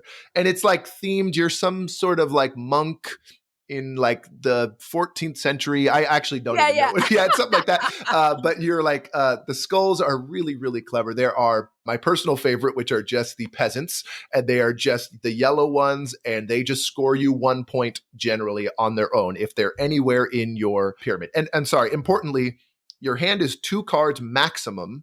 You're either going to dig in the pile of 6 face down piles of 3. Yeah. So you don't start with any cards. It's all the cards are face down in 6 piles of 3. You will either flip over the top card of 2 decks and pick one. You have to take one, or you will take a face up card that someone else has like exhumed from earlier, or you will just play a card down. And so when you play a card down, it has to go on your bottom row. The next card would go next to it. And then your 3rd card that you play could either go on top of those 2 cards. You have to have 2 like the foundation. Yeah, you need the exactly. You need to like support it, or it can go next to it. But again, remembering depending on player count that so if we're playing 2 player, that row can only go out 4 across. And the placement is what's so interesting. It's almost like a tile placement game. It's very much adjacencies and all that. So the peasants score just on their own. The royals, they are the purple ones. They will score. They want to be above other royals and peasants. So for every single peasant or royal that is below that, not on the same level as them, you'll score 1 point. So like the ideal is to have that purple royal skull at the very top of your pyramid. The romantics, they want to be touching each other. And if they're touching another romantic, they will score 3 points each. Nice. The criminals, they actually score for being next to the priests, and so they want to be saved in the afterlife or whatever. The priests you score for each priest in a row. So if I had 2 priests in the bottom row, that would still only count as 1 row. But so you want to get a priest in all all 6 of your rows. And I feel like I'm forgetting one. Yeah, what's the other one that I love so much? They're 5. Is it only 5?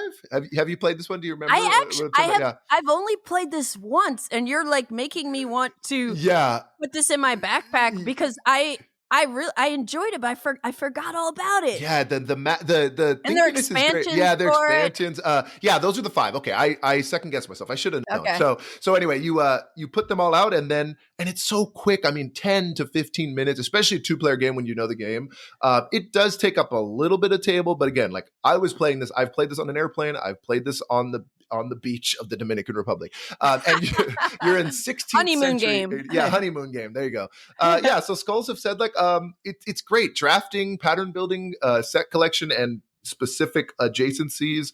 I'm just amazed with these button shy games, and it's literally a wallet. So I will regularly be walking around with a board game, card game, I should say, but in my back pocket like a wallet, and I'll just bring it somewhere. I go to a coffee shop and play Food Chain Island all the time. It's like one of my favorite things to do. Beautiful thing. Yeah. I love wallet games. Good pick. Yeah, my pick is Skulls of Sedlec. I really I think Skulls of Sedlec and Sprawlopolis are the 2, like I said, most beloved within the I think that was the first one I had. Selling. Yeah. Sprawlopolis. Yeah. Oh yeah, good stuff from Button Shy. Good stuff. Yeah, go Button Shy. Oh, I love Battlecrest also. I know. I want to play. There's so many. Aqua Rove and Rove. I heard you talk about Rove recently, and that's the one that's highest on my list I want to play is Rove. Yeah. I would get Aqua Rove. Okay, get Aqua Rove. Okay, great. I don't know. Whatever one like has the look and feel you prefer. I think I gravitate a little bit more towards Aqua Rove, but it's so good. And even though it's a solo game, like I have played with a friend sitting with me and we talked about it and made it a little co-op. So. Oh, cool. Okay. Yeah. I really want to play it. I've already been sold on that one. I'll just shout out one more. If you watch my channel at all, you know, I'm obsessed with birds and I got the bird shirt on here. Listeners don't know, but love my goal is to collect all bird games that there are. And I have I have one Button Shy that's called Forest Sky. And it's like it's almost like a pokery hand. Yeah, it's really clever. And I have that one. So that's another cool. I don't think I've seen that one. Yeah, not as popular. Mm-hmm. All right. My number 2 is Deep Sea Adventure. Nice. Gotta get an Oink game in here. You know, this is designed by Jun and Goro Sasaki. It originally came out in 2014. There's a new version that I have that just dropped at Essen 2024, which it's just called Deep Sea Adventure Boost. And it adds another die that you can play with, which adds another mechanism you can add to spice things up or just vary things up a bit. But this game plays with 2 to 6 players. And if you're not familiar with Oink games, they come in very small, compact boxes.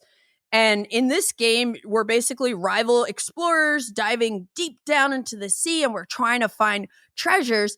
But the thing is, we're so broke that we all have to share the same submarine and oxygen supply. So this is a push your luck game where you're going to be, you have this little submarine board that's tracking how much oxygen we have left.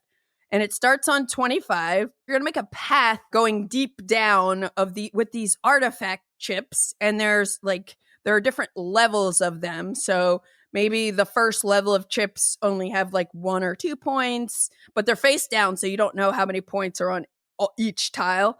But you know they get juicier the further you go down. And what happens is you're going to play 3 rounds, and whoever has the most points after 3 rounds wins.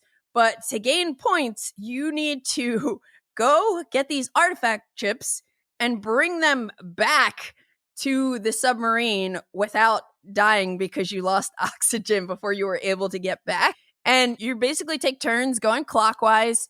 And when it's your turn, if everybody's just on the submarine, you have to roll these dice and you're going to move your little explorer forward. There are 2 dice and there are 2 1s, 2 2s, and 2 3s. So it's a D6, but you're going to roll 2 of them. And whatever the sum is, that's how many spaces you're going to move. And once you land on a spot, you can decide to either do nothing, or you can pick up the artifact chip where you are without looking at the value. Or if you, like someone had previously picked up and you have a blank token there, you can drop something off. And we'll talk about why you're going to want to drop stuff off in a second.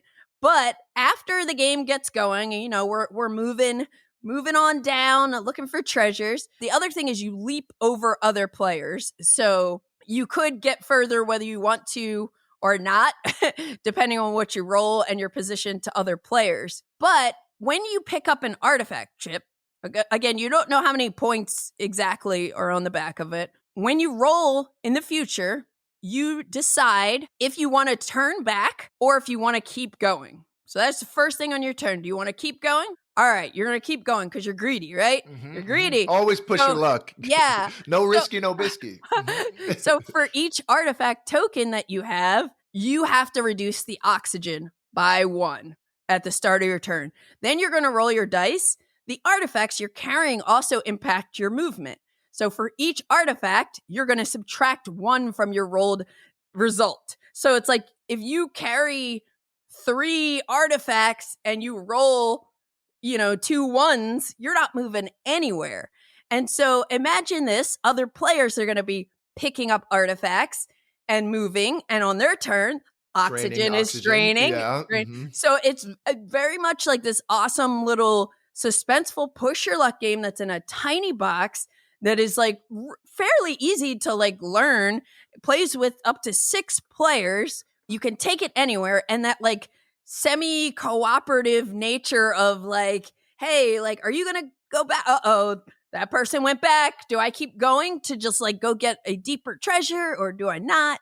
Like it's just such a cool push your luck filler game.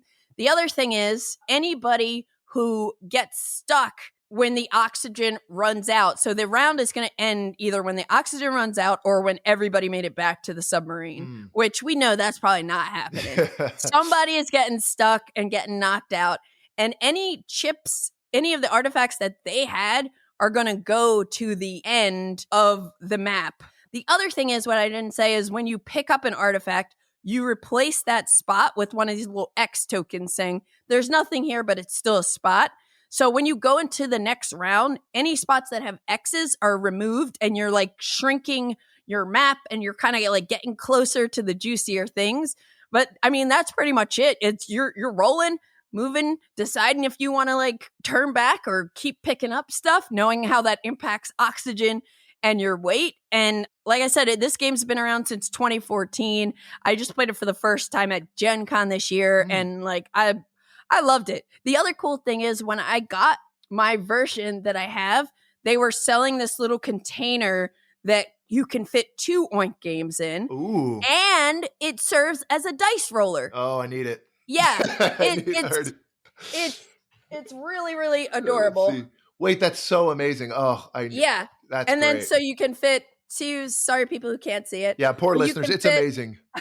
You can fit 2 Oink games in it to carry very easily, and you have a dice roller with you. Wow, so, I just saw, she just showed me, Candace just showed me Souvenirs from Venice, which I was going to mention. That is their next game. Yes. I haven't played it yet. It looks amazing. So here's the thing about Deep Sea Adventure that I'm kind of a nerd about, like game design stuff. I've really been just learning about, I just love learning about how games are designed and made. And Same. Roll and Move has been demonized forever. Like when you grew up, you play Monopoly, you play Trouble. Sorry. You spin the thing, roll/spin and move. It's considered like a not good mechanic because you're at the whim of the dice. Again, a game like Clue, which I love, it's so much better if you play Clue without the dice. You just say, I can move to whatever room I want and make a suggestion, right?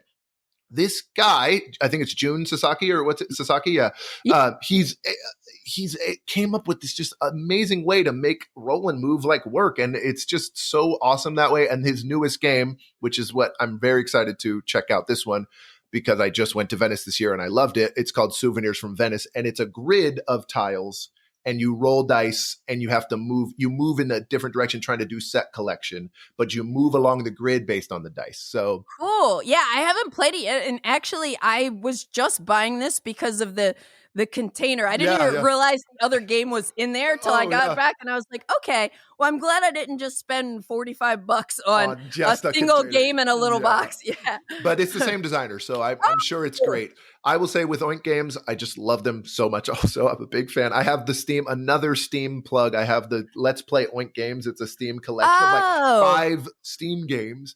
And then I have Scout as well. Scout is probably my personal favorite. And then I like Whale to Look as well. So those Oink games are just so great. So great. Yes. And they're also like, they always crush it at conventions with their booth. Like their booth, like the way that they just present their games is just really, really magical, really, really pro. Yeah. They are artists. Yeah, it makes sense. It just, Well, I'm just looking at the catalog of games. They just have so many great games. Yeah. Oink Games, Button Shy, like those are two. In one of these lists, it would be invalid if you didn't have, exactly. And it's like you could fill up the list with just those Oink and Button Shy. But okay, what is your number one? Okay, my number one is actually the oldest on my list, too. It is a 2003 Michael Scott shot, and that is called Coloretto. Yes, ranked like, I was just looking on BG, it ranked like 680, which is amazing. This is a tiny little thin box, think just cards. They're very thin little cards of these beautiful, colorful chameleons. And it is also a push your luck game. This is one of those games where every time I teach it to folks, I'm like, this is so simple. Like anybody could play this. But as soon as you get some like savvy or like shark type players around, it can get a little cutthroat without. So there are like 10 or 12 different colors, something. There's a lot of different colors, a couple jokers. And what you're doing is there are 3 rows and they are completely empty. Three rows of up to 3 cards, 2 to 5 players. All you do on your turn is decide to either draw a card and play it into a row or take one of the rows that is already on the board. Seems simple enough. But when you pick up like a green card or whatever and you put it in the row, the next player could take that row. If you put a purple card next to it, that's great. You put a brown card next to it. Now you get all 3. You have those 3 colors, but you start with 1 color. So if I had a red also, now I have 4 colors. You will only score positively for 3 of your colors. Once you get to the 4th or 5th or 6th or 7th, those are all scoring negatively. And there's a specific little card in the game that shows you the scoring. And so like 1 card is worth 1 point. 2 of the same color is worth 3. 3 is 6. 4 is 10, 5 is 15, and 6 is 21 points. That's the maximum. So if you get 6 of a color, you've maxed out points. But that's also negative. So if I have 4 that have 3 cards in them, 4 piles of 3 colors, 4 colors with 3 different cards in the stack, 3 of them would score me 6 positive, and that 4th one would score me 6 negative. And so it's just this, and everything's public information. It is not like a hand. This is in front of you as a tableau. So, when you draw that yellow card and there's already 3 rows out that are basically full, I'm like, I don't want to put this in the row with another yellow card because Johnny over there has 2 yellow cards already. He's going to score a bunch. If I put it in the pile with the red, then he would have to take a red card with the yellow if he wants to get that, and he would get negative. There's the wilds, and then there's also just a +2 card, which is just neutral. It's not great, but it's not bad. And what ends up happening, though, is every round, people might just bow out. You can just say, hey, I'm just taking the 1 blue card right away. I'm getting out. And you're just out of the round until everybody takes a row. And so you can either, again, sweeten other rows to like try to get them off of the row you want. You can poison rows and say like, I'm just going to mess this one up for that player. And sometimes you think you're going to be able to get that row and someone else just takes it right from under you. And then you can just keep pushing your luck until the row completes. A 3 is the maximum. And sometimes it works out so great for you, but there's a lot of different colors. It is deceptively simple. There's always tension. You can, again, there's player interaction, which again, I love the multiplayer solitaire type games. I love the flip and writes and stuff, but I love when you can directly affect players without like attacking them with your troops or whatever. It's not hate draft. It's kind of hate drafty, but it's more like I'm just going to make this row as unpleasant for you as possible. And that is just, there's so many moments of you bad person over there. You so-and-so happens a lot in Coloretto. And it's the tiniest little box. I bought it very early in my gaming career. I tried it on BGA. It's on Board Game Arena. And I just can't stop playing it. It's my favorite travel game. It goes with me to every convention. So if you ever see me at like Orcacon or something, I'll have Coloretto in my bag for sure. Awesome. Yeah, I played this, like, I used to own it, but I think I handed it off to somebody who was like getting into games, just because, I try to just gift people games, especially if it's something like that where it's like accessible and they're just starting to get into games. But yeah, what a banger. And that push your luck is such a good mechanism that other games have also borrowed. Yes, actually that's true. What's the one, what one were you going to say? Well, I was thinking about like Comic Hunters does it. Yep. And one of their phases, they do it. That's the most recent one, I think. Kanagawa did it. Kanagawa basically took this as well, where it's like you can either add to the row or pick up a row.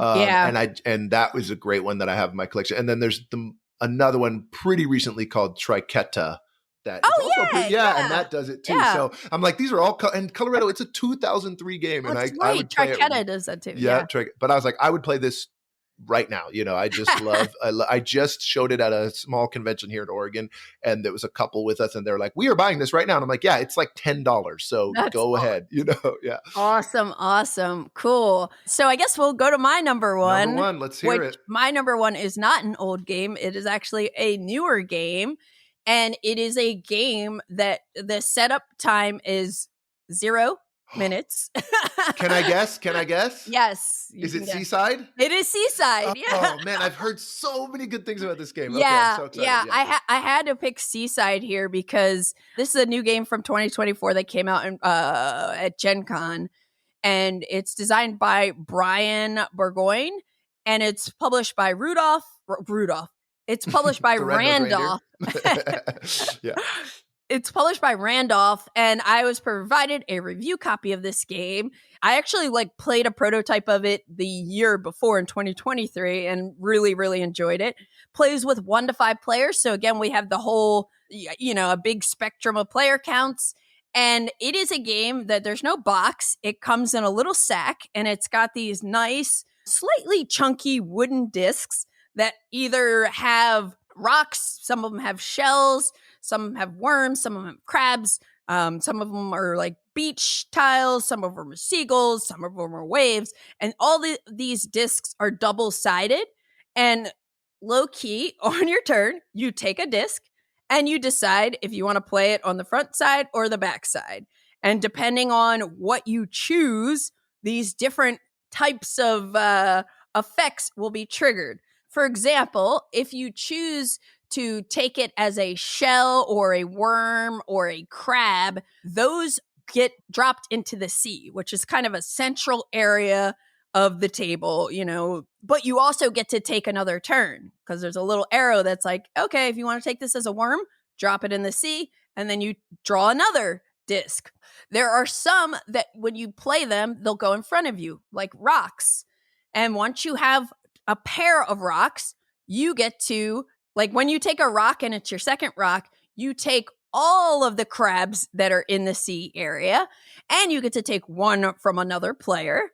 If you play seagulls want the worms, and I think if you play beaches, you want shells. So there are all these slight variations on how these tokens work, but there's a handy player aid, and after you play a round, I feel like I've taught this to lots of people, and they catch on to it.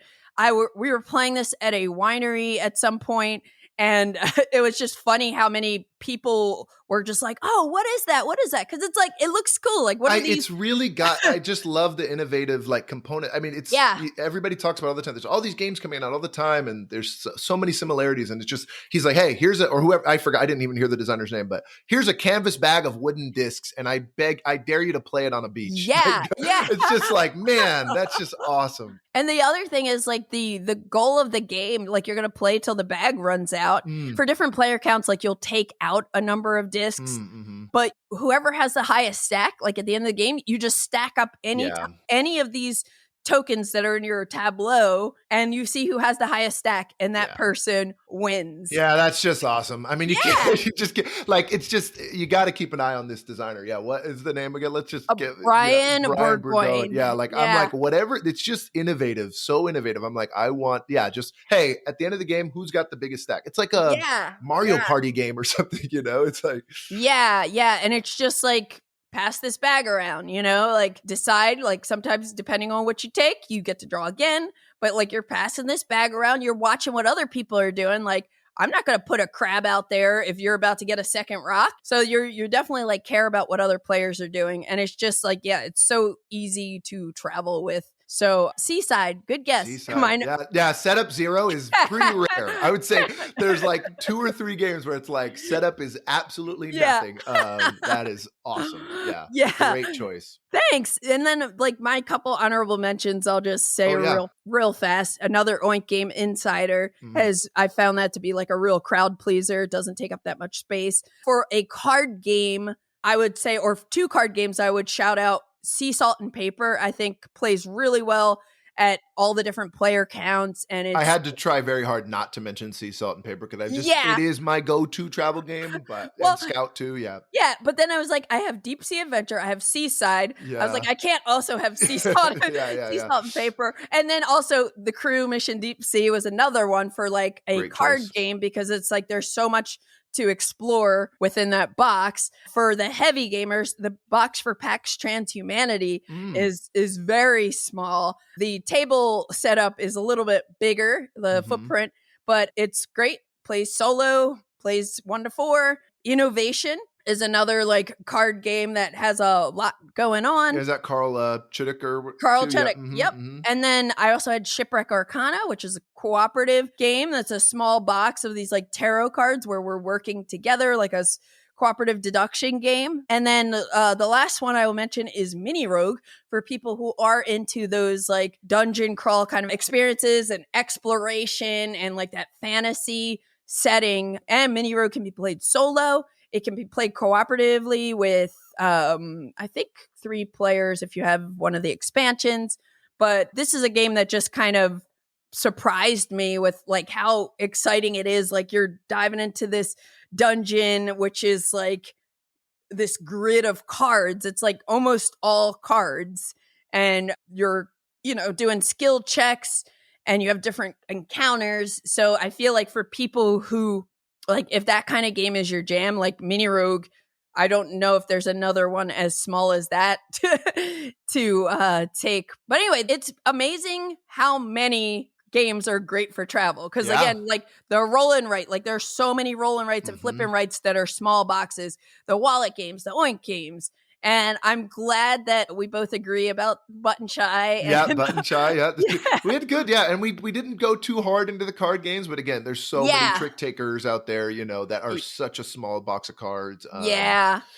Just great. The list would just be too long if we did all those.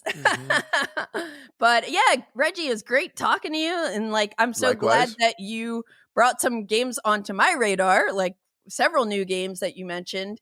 And also, I think just everybody has like different tastes in what they're playing. So I like that we didn't have that much overlap at all, aside from Button Shy in general. Yeah. That was a good crossover. Yeah, this is great. Thank you so much for having me. It's been awesome. And I hope everyone in the holiday season here will grab a couple or use them as would also go well as stocking stuffers. We'll just, kind of a bonus, I know you already did the gift guide, but there's that too. Yep. Totally. So many perks of these small box games, I'm telling you. Awesome. Well, take care, Reggie. I hope to meet you in person one day, too. Yes, we'll be at a con or something, and we'll probably play. We got to play Coloretto. Yeah, Coloretto or something. And Knarr. And Knarr, yeah. Awesome. Thanks again. You've been listening to the Board Game Geek podcast, produced and edited by Candace Harris. Special thanks to Matt Fonda for editing and mixing our music. Be sure to visit us on the web at BoardGameGeek.com. You can also find us on YouTube, Twitter, Blue Sky, Instagram, Facebook, TikTok, and Twitch under Board Game Geek. You can reach us by email at podcast@BoardGameGeek.com. Thanks for listening, and